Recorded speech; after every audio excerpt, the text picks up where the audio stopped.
No countries. It isn't hard to do. Full of everything, and it's when you think about all the things that we enjoy and what our life is like.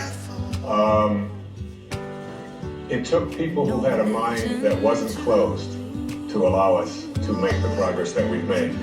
Progress is impossible if you always do things the way you've always done things. But the other word in this, what Talopa said, is be attached nowhere.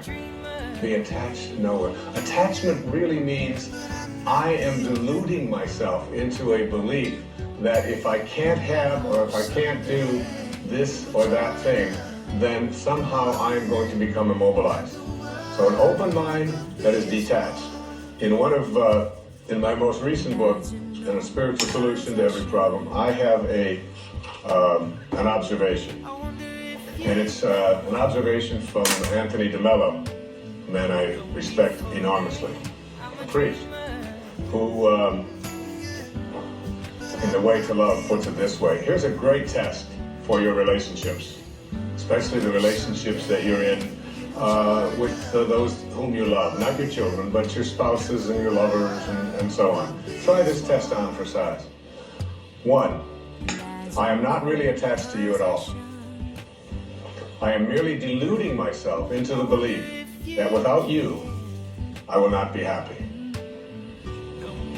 And 2, and here's the toughest test for non-attachment.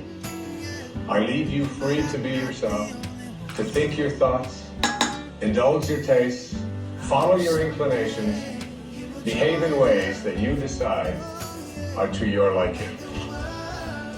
How's that for a challenge?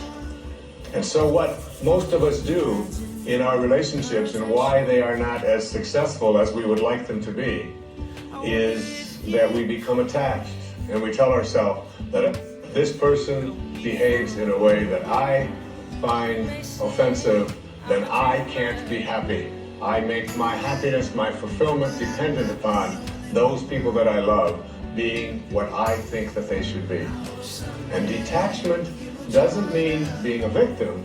It just simply means I know that I can make my life fulfilled and happy by having a mind that is open to everything and attached nowhere. Because it is in you, and I am in you, and you are in me, and you can never be separated from it. There is no place that this source is not.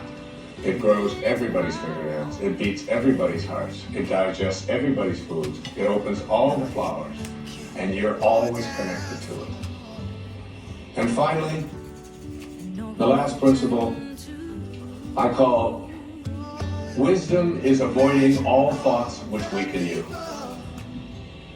You know, every thought has an energy, just like everything else in the universe. And if you have a thought of shame, it will weaken your muscles. And what is your heart but a muscle? If you raise a child to believe in shame and feel ashamed of themselves, every time they think that shameful thought, they will be weakened. And if you have a thought of fear, and if you have a thought of stress, and you have a thought of anguish and anxiety, all of these thoughts and many more are the thoughts that will always weaken you. When you are having a thought that you know is disempowering you, shift it.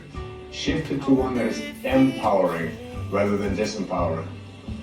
And the thoughts that empower are thoughts of neutrality and willingness and love, and ultimately thoughts of divinity. And when you see a troubled person who is out there struggling, at the highest level of unity consciousness or God consciousness or spiritual consciousness, you recognize yourself in all that you see. There, but for the grace of God, go I. And I am connected to that person. Changing your thoughts. Imagine no possessions. I wonder if you can. It isn't hard to do. Nothing to kill or die for, and no religion too. Imagine all the people